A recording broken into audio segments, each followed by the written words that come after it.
Hey everybody, Donna from Tarot here to do the Aries read. I moved it to the kitchen because I have a huge layout and I want to be able to read all these at the same time. Aries, Sun, Moon, Rising, and Venus. I pulled from 7 decks for you all. It's a big read, but I'm going to try to do it quickly. The first take was 20 minutes and I kept saying 50,000 times, and that was probably half of the fit. So I'm just redoing it. So I want you to know that initially when I looked at the spread, I panicked and was like, holy shit, Aries read, terrible. How am I going to deliver bad news? But actually it's not bad news, it's good news. So this is awesome. I saw the Hermit card, the Chariot, the Detached card, this card called the Prince had to do with sorrow and, you know, lost valor. And then I've got the Death card over here, and I was just like, Jesus, I don't know what's going on with Aries, but that ain't good. It's actually great. The overall theme, because I know you all like to cut right to the chase, get to the point, is taking a time out, stepping back, reassessing, taking time for yourself, and looking within for answers, or reaching out to someone maybe older and wiser for answers to what's going on. You've probably got a situation in your life and you're not sure how to handle it, and it might be stressing you out. You need answers, right? Take a time out. If it's what you need, it's what you need to figure out what it is that you really want. That's the quick and dirty. In the past, you've got the Hermit card, which has to do with taking a time out and then looking for answers, looking within and reaching out to somebody older and wiser. You have in the present the 10 of Cups showing contentment. You have in the future the Page of Wands, which is a message, an important message coming in. That's in the future. Important message coming in, probably from someone who is either younger or appears younger or very energetic. At the bottom of the deck is a Chariot card, which has to do with movement, travel, and you may be buying a new vehicle. I don't know. Or just traveling, moving somewhere, or in this case, you may be, again, reaching out for guidance, because the Chariot card can also have to do with reaching out for guidance.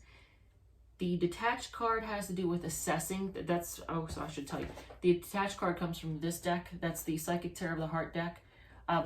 And Detach has to do with assessing where you are, either in your life, your relationships, your job, whatever, you know, whatever area that you're thinking, whatever it is that you're focusing on that's got you really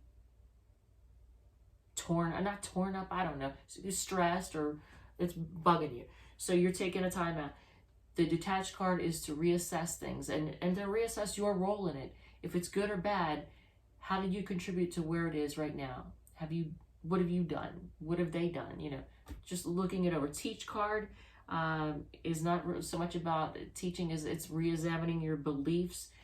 You know, how are your beliefs about that area of your life or that situation? How do your beliefs contribute to how it is? Do you need to maybe possibly update your beliefs because maybe they're a little outdated, and maybe that's why the situation is with it the way it is, if it's not in a good place.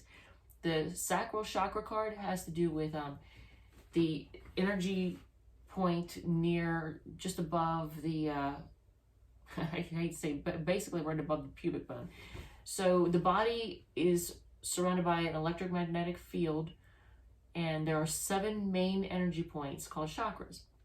The sacral chakra has to do with creativity and love, and if those other things too, but those areas, if those areas of your life seem to be lacking, that means most likely that the sacral chakra is out of balance. It may be in kind of shut down or whatever. So there are exercises you can do. You could get an energy healing from someone and they can open that up, or you can read about that, you know.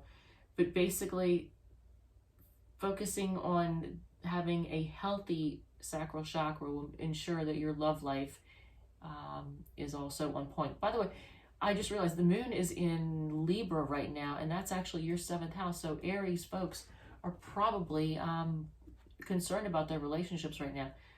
If you're Sun, Moon, Rising, or Venus in Aries, that could still apply, but definitely Aries Rising and then even Aries Sun, because that's your solar 7th house, partnerships. That's where your concerns are right now. Healing begins, that card has to do with letting go of things that are not serving you, things that may be unhealthy for you, habits, people, situations that could be dragging you down and making you unhealthy. If you have an addiction to anything, obviously that's going to have a negative effect on every area of your life. So the healing begins card has to do with, the healing does begin when you let go of things that aren't serving you.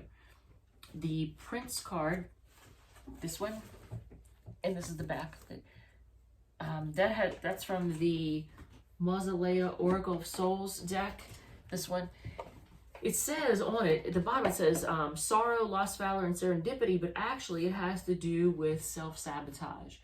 The areas in your life that are not the way that you would like them to be, that they could use a serious upgrade, improvement.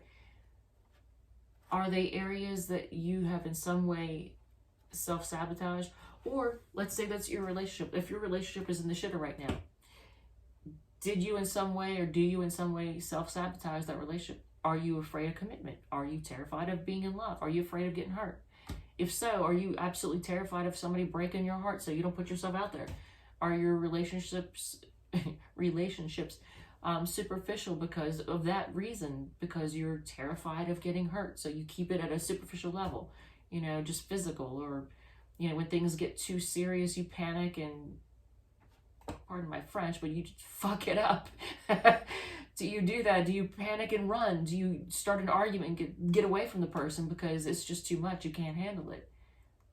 I mean, and that could have to do with addictions or anything like that. Is if your relationship is messed up because of an addiction, I mean, addictions are going to mess up all areas of your life, but if your relationship is in the shitter right now, could an addiction to something, anything like drugs or alcohol, or I don't know, video games, porn, whatever it is, or gambling, do you turn to those things when things get too serious and too you know, like, oh no, I'm gonna open my heart up, I'm gonna love this person, I can't let them hurt me, shit. And then you panic, and then you turn towards some type of addiction as a distraction. I mean, that's gonna mess up your relationship. You're guaranteed to not get close that way. I mean, I hate this, I don't know, it's not funny, but you definitely won't have to worry about getting too close to somebody if you fuck it up and run. So the Prince card is about self-sabotage.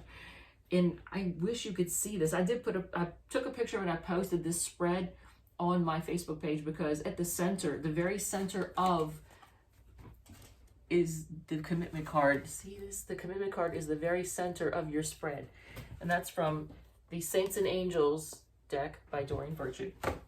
It's a great, it's a light, positive energy, more godly energy. Because I have higher energy and lower energy angel cards right in the center of this spread. It's interesting because I've got the Spirit-Wise Tarot, then I've got the Psychic Tarot of the Heart, and at the very bottom I've got the Compass, the Quest deck. But then lined up are all these angel oracle cards, which is just how that's just how the dice had me, you know, roll for you. Literally, I rolled dice to figure out how many decks to use and what cards and all that to pull. That's how I did it. So the commitment card has to do with being committed to yourself, committed to your goals, being okay with saying no to someone or something that takes you off of your commitment and keeps you from fulfilling your commitment. It was page 23, if I can even see. I probably should be wearing reader glasses, and I'm not going to, because I'm being vain for the camera. So I'm just going to be blind and not be able to see what the freaking thing says. But it says you appear to be worried about a decision that you're grappling with. This card reminds you to follow through on your dreams, goals, and intentions. Stay committed to your priorities. It's okay to say no. Anything that'll pull you away from your commitments. It says your angels can help you when you feel overwhelmed or overcommitted. And everything in your read, from what I'm noticing, has to do with looking out for you. I'm not saying Aries folks don't look out for themselves, because one of the stereotypes is that Aries is all about looking out for themselves. And that's not necessarily, I mean, yes and no, but everybody has a tendency to let things suck their energy away. Don't do that. Don't let things suck your energy away. Take time for yourself. Take a time out. You don't need to apologize to anybody for that. If they don't understand, hell with them. So then I pulled from the Fallen Angel deck, which is this one. I look tired as crap. I haven't had sleep in, I can't tell you how long. Part of it from a situation and part of it from me trying to get these these videos uploaded and everything before going to bed. So this is the Fallen Angels deck. Hagenti, who I probably am pronouncing incorrectly, has to do with renewal. Once again, renewal, take rest, and heal. You see the theme here, right, Aries? It's all about taking time out for yourself. You need it. The next one I pulled was from the Dark Mirror, Peaceful Among Thorns. This is the Dark Mirror deck. Okay, I love all the imagery on these. And this card, it has to do with just taking a time out, and it shows a futuristic monk doing meditation. Look at this. Peaceful Among Thorns. It's actually there's a lot more to it than that, and I'm not going to make you sit here while I read all this crap off to you. But long story short, everything is about taking time out for you. So the Ace of Swords has to do with crystal clear thought. The Death card has to do with endings. And once again, that's just like the Healing Begins card. Letting go of things and being okay with letting go of things that don't serve you. There will be endings, and that's okay. They will be healthy endings.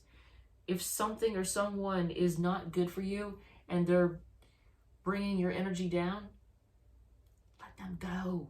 Seriously. Just let them go. The Son of Stones, I'm not the biggest fan of this deck. I'm probably going to rehome it. If anybody would like the Quest Tarot deck, I'm probably going to give it away to you.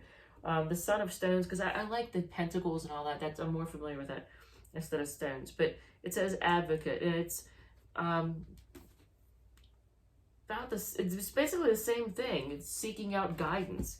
At the bottom of the deck was the Six of Cups, happiness. So you will have happiness, which is the Ten of Cups. Supposedly right now, when you see this, you're supposed to be feeling contentment. But it's because you've taken a time out, and you probably still are to some degree taking a time out. And that's what you need. You need it to rest, relax, rejuvenate, reassess, and get back on track. And you can't be good for anybody if you're not good yourself. To be the best you for anybody else, you got to be the best you for you. So so Venus is the planet of love and money. If your Venus is in Aries right now, Mars, because I was going to tell you all this, I did a read for Pisces for the astrology reading. Just I'm so tongue-tied and tired. God, send my ass to bed. But anyway, Mars is the planet of action, aggression, and energy, which rules your sign, is in your sign right now. So Aries is known for being feisty, yeah, and hot-tempered and energetic. Yeah, you're probably even more so right now with Mars there. And it's been there for a minute, right? Because we did a retrograde cycle too. So it's been there for a bit. You have Chiron there. It's been there for about a year. It's going to be there for a couple more years. That has to do with healing. All of this is a part of healing. Taking time out for yourself, letting go of bad habits, and weeding people out of your life that bring you down, hold you back. Don't feel bad about it. And if they feel bad about it, that's their problem. You got to take time out for you. You got to do what's best for you. Uranus, the planet of disruption, is in your second house of resources and finances. All I gotta say is unpredictable. So prepare for the unpreparable, or prepare for the, you can't do that, but prepare for the unexpected. Set money aside. Always have money set aside if you can. Venus, which has to do with love and money, is in your 8th house. So if you are reaching out to people from the past, if people from the past are reaching out to you, don't be surprised. If you try to start something up again with an old flame. Don't be surprised if you find yourself doing that. And actually somebody very close to me is a moon in Aries. Hope they're not doing that. So, you've got the Sun and Mercury in your 9th house of your philosophy, your beliefs, you know, what you believe, your religion. So the focus will be on that right now for you for this month. Pluto, Jupiter, and Saturn are in your 10th house of career and public image for, I want to say since 2008 or 2009, Pluto's been there. Pluto brings power, but it also brings transformation. And in power struggles, probably in your public image, in your career, and just in the public eye. Saturn and Jupiter. Saturn is the restrictor. Jupiter is the expander. They're coming together in your 10th house. So that's on the 21st. And a lot of people are talking about that. A lot of astrologers talk about that. Oh, the conjunction, you know. Oh, it's when, what was it? The star, the wandering star when Jesus was born, all that, you know, the star in the sky. That was when Saturn and Jupiter were conjunct. Yeah. So that's the quick and dirty. That's everything. Oh, well, the moon is in your 7th house of partnerships. So your focus right now probably is on your partnerships. I just realized I'm doing an Aries read. It's already 60 minutes in and you all have no attention span. So if you're still with me, I appreciate it. Thank you. Thank you to my subscribers. I have I think Rock and Roll 2020, and I have another one too that I wanted to say thank you to. I want to say also, if this resonates, I would appreciate if you would hit like, share, subscribe, hit that notification bell so you know when the next videos come out. If this one didn't seem to resonate, look, you know, at your Sun, Moon, Rising, or Venus, look at the other signs and see which one resonates. I know for me, for example, I'm Cancer, Sun, Taurus, Rising. My Taurus stuff resonates more than my Cancer stuff. So in the order of what resonates for me is Taurus, Cancer, and Capricorn, because I have Saturn on the ascendant. Those resonate with me. And I'll look at the others for just little bits of, you know, influence, but that's about it. So that's it, Aries. I apologize for stringing it out so long. Thank you for sticking with me if you're still there. And if you have any questions, my email will be, or if you want to donate to my card deck addiction, I would appreciate that too. There's a link for donations. There's a link for sending an email. And I will put links for the decks that I used also in case you would like to get one. All right. Thank you. Thanks for sticking by. Bye.